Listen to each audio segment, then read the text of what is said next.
Hello and welcome to the Gaia update for the Pisces new moon that happens on Sunday, February 23rd, 2020. I'm Adrienne Elise. So this new moon in Pisces has some very powerful energies around it because we will also be experiencing Mercury retrograde in Pisces. And the Mercury retrograde in Pisces starts in Pisces, will go back into Aquarius, then back into Pisces. So crossing over that Pisces, that Aquarius-Pisces cusp 3 times, speaking to this age that the shift of ages that we're in, trying to move from the Piscean Age into the Aquarian Age. The Mercury retrograde saying, well, we got to go back before we can go forward. And there's definitely some energy of swimming around in circles for this new moon in Pisces. The new moon happens at 4 degrees. And 4 degrees has an energy of 4 walls. So as much as we're swimming around in confusion a little bit with Mercury retrograde and a new moon in Pisces, it is about trying to build something new. Now that's all the energy we've been dealing with Saturn and Pluto in Capricorn, Jupiter's in Capricorn, and Mars will be in Capricorn for this new moon. And that is the structures of our life. Saturn and Pluto coming together in that massive conjunction in January, saying we can't go on the way we've been. The outer reality and our manifested reality, the bigger truth of who we are and the smaller paradigm that we've been living, they don't fit. Right? So individually, what's been happening for so many is like a feeling like the structures of your life are breaking down, falling away, and yet what's there to replace it? And this is this uncomfortable place we've been in, and we're going to be here a little longer, especially for this new moon, of feeling like we're kind of stuck in the birth canal, kind of stuck doing the splits with 1 foot in the old paradigm, 1 foot in the new paradigm. But that's exactly what this whole time is about with this new moon in Pisces, Mercury retrograde in Pisces at the same time. Now, it's interesting because Mars having on the same day that Mercury turns retrograde, February 17th, Mars moves into the sign of Capricorn. And so that's bringing this desire to get going on building this new world. And yet, of course, that desire is going to bring up all of the frustration and blockages that are in the way of finally moving forward, right? And we're not going to really feel forward motion or have any clarity or know what's going on until after this Mercury retrograde. So we kind of have to just accept that we've got this time to be swimming in circles because we don't know where we're going. We're in this huge, massive shift. And so we're completely disoriented. We're still feeling that ringing of that bell of Saturn and Pluto conjunction, kind of like, what's going on? What's happening? And this is a really important time, this Mercury retrograde and this new moon in Pisces, to reorient and be present with what's happening and be okay with not knowing and being okay with being in between and being okay with the confusion and the circles. So Mars moving into Capricorn means that it comes into a square with Black Moon Lilith and then Chiron.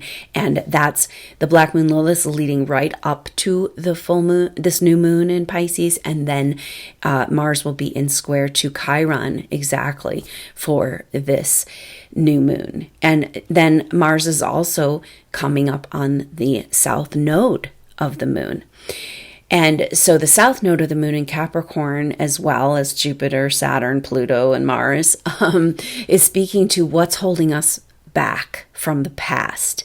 And so Mars is like feeling up against a wall. And it's kind of interesting because Mars just had that in mid-February, that massive galactic center activation. Then, of course, moving into Capricorn and wanting to get going on manifesting this new paradigm. And yet it's up against the wall. And what wall is this? It has to do with Black Moon Lilith and Chiron. These are the darkest recesses, the darkest, most hidden, most insidious feelings and stuck energies and distortions in our emotional psyche, which is often associated with the feminine.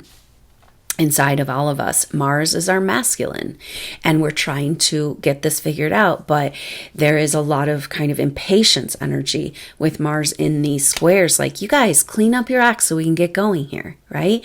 Go ahead and face the shadowy darkness. It's like we're standing there looking at the darkness and in fear, right?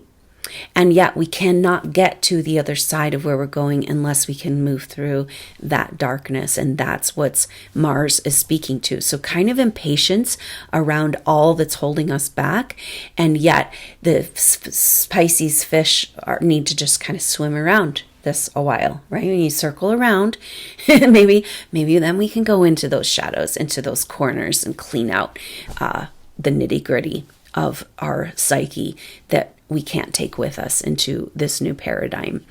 So that's what this is all about. Now, so Mars is frustrated and wanting to get going on building something, because Mars in Capricorn is like, okay, one foot in front of the other, let's go. As long as we're moving, just that mountain go up the hill. Just want to feel like we're getting somewhere.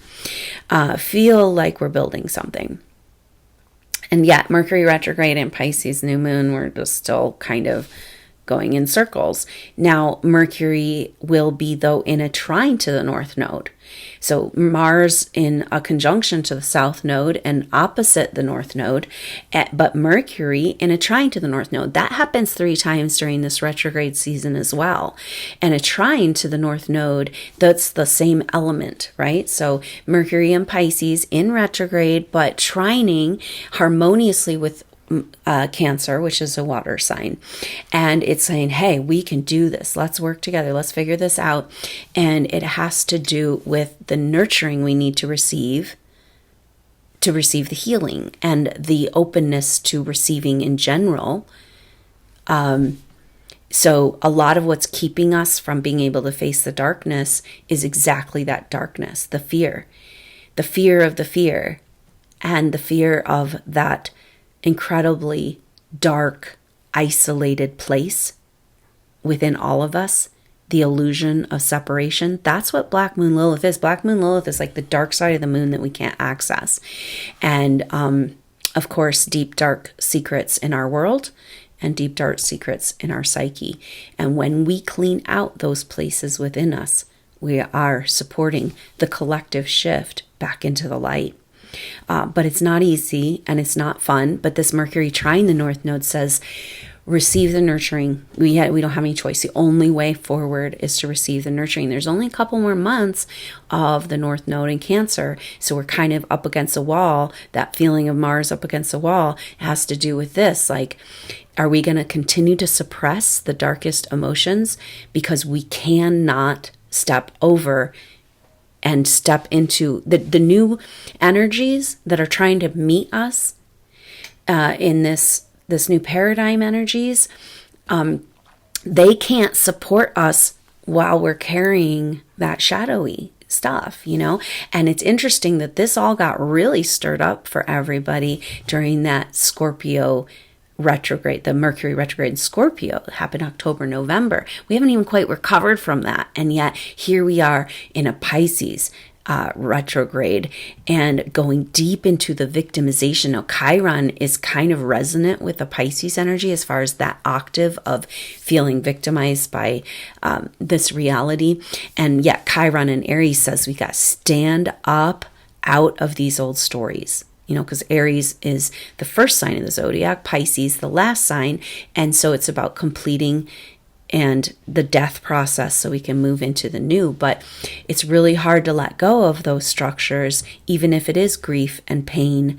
If that's what we've known, and victimization, if that's what we've known, then that's what makes us feel safe, right? So it feels like just like free fall.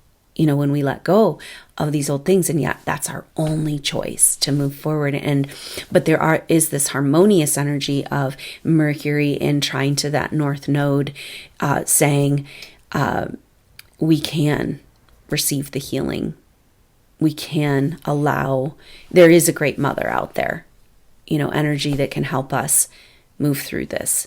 Come back out of that illusion of separation, go through the illusion of isolation, and come back into that oneness. So the Piscean Age was kind of about this connection to God, oneness, our true natural state of being, kind of being hijacked by authority energies, and that religious type spiritual feeling being used to control us, right?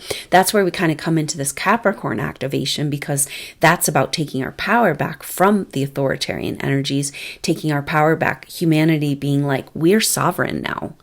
You know, we don't need these other energies, control energies, keeping tabs on us, keeping us from our spiritual evolution.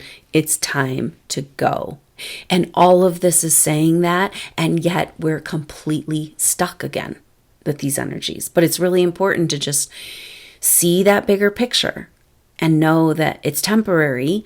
It's been going on a long time. I know it's frustrating, but you got to be completely ready to step and trust that new paradigm.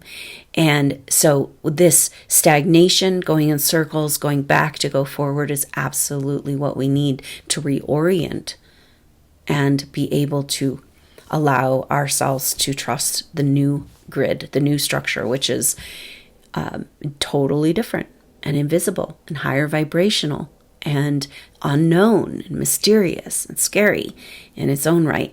So it's just an incredibly deep inner journey in order to get back on the most appropriate outer journey.